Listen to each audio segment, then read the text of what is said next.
जिले में खाद की कालाबाजारी की सूचना पर जिला कृषि पदाधिकारी हरिद्वार प्रसाद चौरसिया के नेतृत्व में पूर्णियापुर प्रखंड के रानीपत्रा और दीवानगंज स्थित कई खाद दुकानों पर छापेमारी की गई।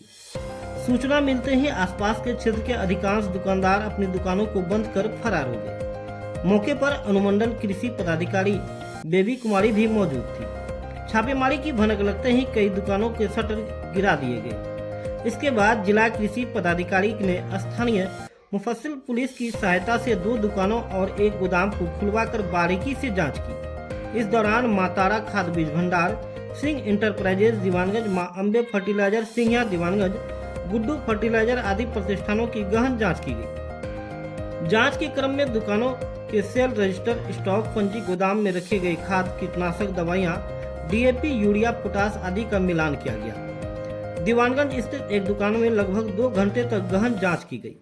खाद की कालाबाजारी की शिकायत को लेकर टीम ने सभी रजिस्टर और स्टॉक का सूक्ष्म निरीक्षण किया। जिला कृषि पदाधिकारी हरिद्वार प्रसाद चौरसिया ने बताया कि लगातार शिकायतें मिल रही थी कि कुछ दुकानदार खाद निर्धारित दर से अधिक मूल्य पर बेच रहा है और अवैध तरीके से मुनाफा कमा रहे हैं। इस पर सख्त कार्रवाई की जा रही है।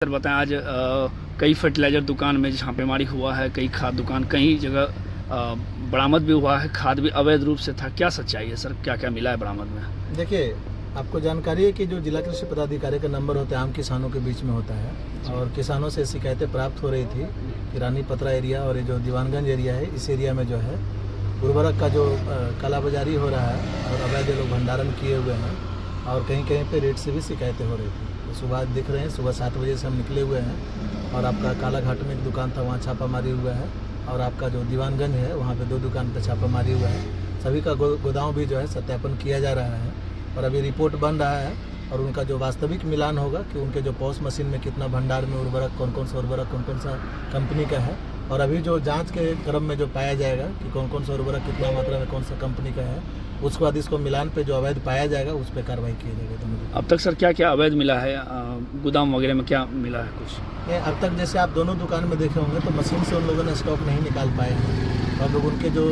रजिस्टर था, स्टॉक पंजी, भंडार पंजी जो था उससे और जो हम लोग का जो भौतिक सत्यापन कर रहे हैं वो करके और जब उनका स्टॉक जब पोस्ट मशीन से निकालेंगे तो उसमें से मिलान करके जो अवैध पाया जाएगा उस पर कार्रवाई। कई दुकान पे सर रजिस्टर मेंटेन नहीं था, कहीं लाइसेंस नहीं था, उस पर क्या करना? रजिस्टर कल तक का मेंटेन था, सुबह से इन लोगों ने मेंटेन नहीं किया तो कल का जो क्लोजिंग बैलेंस था कल रात का, वही आज का ओपनिंग बैलेंस मानते हुए इसका जाँच किया गया है और जो अभी पकड़ा जाएगा, जो एक्स्ट्रा पाया जाएगा अगर जो पोस्ट मशीन से, तो उस पर फिर कार्रवाई। सर जो खाद नहीं बेचना या जो केमिकल नहीं बेचना है दवाई, वो भी बरामद हो रही है, उस पर क्या कार्रवाई होगा सर? देखिए, जो उनके लाइसेंस पे जो प्रोडक्ट नहीं चढ़ा हुआ है, चाहे हम खाद की बात करें या जो कीटनाशक की बात करें, तो प्रक्रिया यही होता है कि जब आप लाइसेंस लेते हैं तो जिस जिस कंपनी का आप सामान बेचना चाहते हैं, मतलब खाद या कीटनाशक, उसको चढ़ाना होता है।